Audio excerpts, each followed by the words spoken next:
صاحب میرا ایک چھوٹا سا سوال ہے.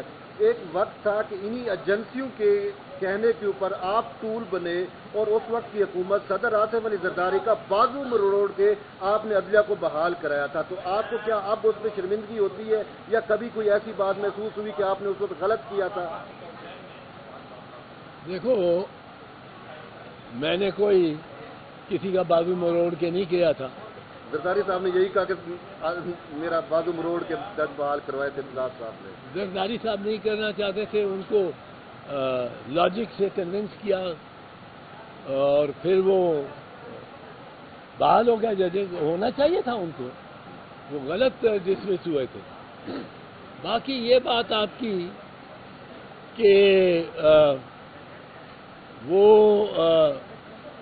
جج صاحبان نے کو بحال کرا لیا تو کیا فرق پڑا، اور آپ نے ہم نے کسی شخص کو بحال نہیں کرایا. اور مجھے کوئی اس بات میں آپ کہتے ہیں کہ آپ کو کچھ اس میں تعصب ہے، کوئی تعصب نہیں. شرمندگی کی تو بات ہی نہیں. میں تو اس بات میں بہت فخر کرتا ہوں کہ میں نے چیف جسٹس آف پاکستان کو بحال کرایا، اور میرے دوست ساتھ کھڑے ہیں انہوں نے. ہم نے کوئی افتخار محمد چودھری کو بحال نہیں کرایا. اگر افتخار محمد چودھری کی جگہ عمر عطا بندیال ہوتا، اس کی جگہ قاضی فیض عیسیٰ ہوتا، آج ہو. ہم چیف جسٹس کے ساتھ ہیں. چیف جسٹس ہماری ریڈ لائن ہے. ہم نے بھائی صاحب جس کو بحال کرایا اس شخص کا نام تھا چیف جسٹس آف پاکستان، اور ہم اس کے تب بھی خلاف تھے، آج بھی خلاف ہیں کہ کوئی فوجی افسر، کوئی آرمی چیف پکڑ کے بازو سے اور چیف جسٹس کو نکال دے اور باہر کرے. پھر یہاں انصاف کہاں رہے گا؟ لیکن ججز کو بھی سوچنا چاہیے. سعید الزمان صدیقی صاحب تھے، چیف جسٹس تھے سپریم کورٹ کے. ان کو پرویز مشرف نے کہا آپ فارغ ہیں. انہوں نے بستر بند باندھا، سامان لیا، شام کی فلائٹ سے وہ کراچی چلے گئے. اسی طرح انوار الحق تھے، بڑے کنٹروورشل تھے. انہوں نے شہید ذوالفقار علی بھٹو کو پھانسی لگایا تھا، پر وہ بھی کبوتر کی طرح چلے گئے. ان سے پہلے یعقوب علی صاحب تھے، وہ بھی گھر چلے گئے.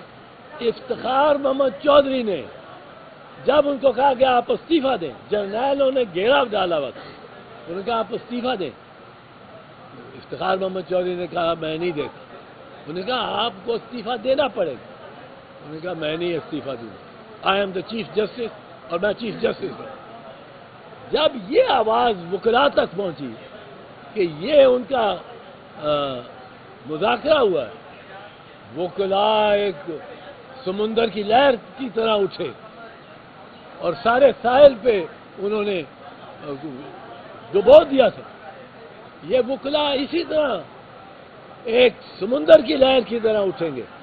پر یہ ججز اس لیٹر کو سیریسلی لیں. خیبر سے کراچی تک اور لاہور سے واگا تک جتنے سپیریئر کورٹس کے ججز ہیں وہ یہ سمجھیں یہ 6 جج صاحبان ہماری بات کر، ان سے بھی یہ ہو رہا ہوگا.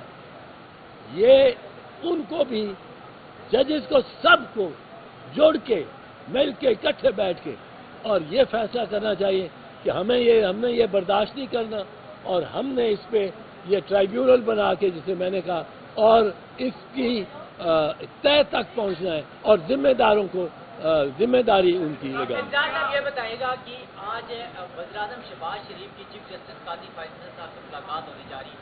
اس صورتحال میں کیا وزیراعظم کیونکہ ایجنسیاں ان کے انڈر ہیں، چیف جسٹس پاکستان سے کوئی ملاقات کرنی چاہیے کہ جو فل کورٹ ہوا اس کے اعلامیے سے پہلے؟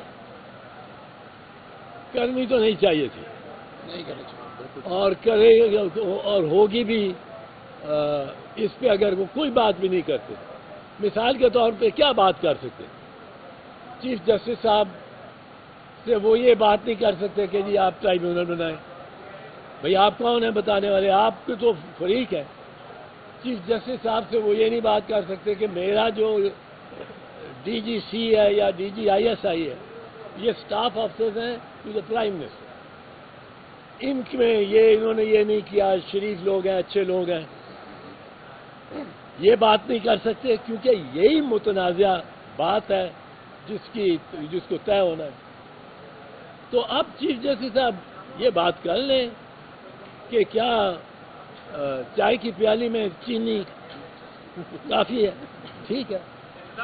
جس طرح آپ نے ماضی میں کردار ادا کیا تھا ادھیش کی بحالی میں، سپوز اب کی بات ادھیش کے تحفظ کے لیے اور بیرونی مداخلت کے خلاف میں مقرراتی کے لیڈ چلتی ہے، تو کیا آپ اس کو اسی طریقے سے لیڈ کر رہے ہیں اور مقررہ کو موبلائز کرنے کے لیے ریڈی ہیں؟ دیکھو ہمیں تو جتنا حوصلہ ہے وہ اس عدلیہ کے لیے اور ان بار ایسوسی ایشن کالے کوٹ کی عزت کے لیے، اور انہوں نے مجھے بہت کچھ دیا، بہت عزت دی ہے. میں تو ان کے ساتھ رہوں گا، پر لیڈرشپ اب نہیں آتی ہے، جوان لیڈرشپ ہے. میں نے جب لیڈ کیا تھا اس کو 18 سال ہو گئے، 17 سال، اور اب میرے میں وہ فزیکل ایجلٹی تو نہیں ہے جو اس وقت چھلانگ مار کے اور گاڑی کے چھت پہ چڑھ رہے ہوتے تھے اور تقریریں کا، پر ان کے ساتھ ہوں اور جو جوان لیڈرشپ آئی ہوئی ہے ان میں اعتماد رکھتا ہوں کہ اب جو آئے ہیں اور جو لیڈرز ہیں، تھوڑا سا مجھے اس بارے میں افسوس ہے، تاسف ہے کہ کچھ ڈیوائیڈڈ ہے. اس وقت میں سمجھتا ہوں کہ سپریم کورٹ بار ایسوسی ایشن کو اپنی اندرونی سیاست چھوڑ کے، پاکستان بار کاؤنسل کو بھی اپنی اندرونی وکلاء کی سیاست چھوڑ کے، جس طرح وکلاء کو ہم نے اکٹھا کر دیا تھا، میں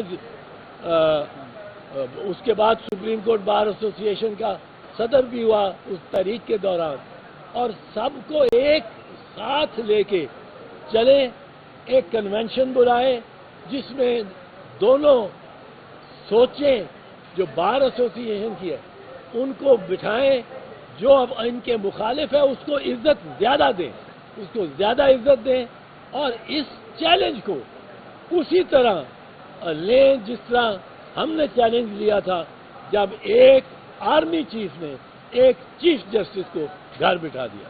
نہیں، میں صرف ایک اعتزاز صاحب کی بات میں ایک بات ایڈ کرتے چلیں کہ اعتزاز صاحب لاسٹ ٹائم بھی انہیں لائرز کوآرڈینیشن کاؤنسل نے باقاعدہ منتخب کیا تھا، لیڈ کیا تھا. اب بھی ہمارے لائرز کے اندر یہ بات واضح طور پر چل رہی ہے، اور اعتزاز صاحب آنے والے دور میں انشاءاللہ العزیز لیڈ کریں گے اس سارے معاملے کو. انہوں نے پچھلے عرصے سے جس طرح وائبرنٹ ہو کے اعتزاز صاحب نے ایک رول پلے کیا ہے، وکلا برادری بڑی عزت کی نگاہ سے دیکھتی ہے، اور ابھی بھی سمجھتے ہیں. ابھی بھی دیکھ لیں آپ کہ جس طرح کھل کے بات کر رہے ہیں اور ایک ایک چیز، اور اس وقت بھی اور اب بھی. تو ہم باقاعدہ گزارش بھی کریں گے اور ہم باقاعدہ اپنے لائرز کمیونٹی کو موٹیویٹ اور موبلائز بھی کریں گے کہ اعتزاز صاحب بالکل یہ ساتھ رہیں گے اور فرنٹ کے لیڈر کے طور پر انشاءاللہ کردار ادا کریں گے. اس وقت بھی بار کاؤنسل ڈیوائیڈڈ تھی، بار ایسوسی ایشن ڈیوائیڈڈ تھی، لیکن اس کے باوجود بھی لائرز نے بہت بڑی ایک کردار ادا کیا، جس کی بدولت آج یہ جو سپریم کورٹ یہاں بیٹھی ہوئی ہے، یہ مرہون منت ہے اس لائرز موومنٹ کی. انہیں سوچنا ہے کہ اس لائرز موومنٹ کی وجہ سے آج یہ ججز ہیں، وکلا نے پاسداری کی ہے. ابھی بھی ہم سمجھتے ہیں کہ اس جوڈیشری کو ان روایات کو سامنے رکھتے ہوئے، ایک تو اپنا اعتزاز صاحب نے بتا دیا ہے کہ ملنا نہیں چاہیے، جسٹس قاضی فائز صاحب کو ہمارے سربراہ ہیں سپریم کورٹ کے، انہیں بالکل نہیں ملنا چاہیے. نہ اعلامیہ آیا اس وقت کہ فل کورٹ کا اعلامیہ کیا ہے، وہ بھی سامنے آنا چاہیے تھا. لیکن یاد رکھیے گا کہ وکلا تحریک جو ہے وہ پنپ رہی ہے، اور عید کے فوراً بعد ابھی پروفیشنل گروپ کا بھی اجلاس ہوا تھا اور یہ چیزیں آگے جا رہی ہیں. میں یہ عرض کر دوں آخر میں کہ یہ 6 ججز جو ہیں یہ قوم کے ہیرو ہیں، اور قوم ان کی یہ جو انہوں نے کیا ہے، خط لکھا ہے اور یہ جو قدم اٹھایا ہے، دلیرانہ قدم اٹھایا ہے، 1 سال سے اٹھا رہے ہیں. اور سارے ججز پاکستان کے سن لیں کہ یہ موقع ہے یہ وقت ہے کہ آپ نے کارنیلیس کے قبیلے میں کھڑا ہونا ہے یا چیف جسٹس منیر کے قبیلے میں کھڑا ہونا ہے۔ اب قوم اس طرح آپ کو جج کرے گی۔ کارنیلیس کا قبیلہ اقلیت میں بھی جب تھا، کارنیلیس وہ لکھتا تھا فیصلہ جو اس کے دل میں اور ضمیر مانتا تھا، ایک کرسچن تھا۔ منیر، جسٹس منیر تمیز الدین کے فیصلے سے لے کے گورنر جنرل ریفرنس 200 کے کیس میں مارشل لا کو انہوں نے ویلیڈیٹ کر دیا، وہ قبیلہ ہے۔ آج کے بعد یہ جج پہچانے جائیں گے اس سے کہ یہ جا رہے ہیں کارنیلیس والے، یہ جائیں وہ جو منیر کے ساتھ۔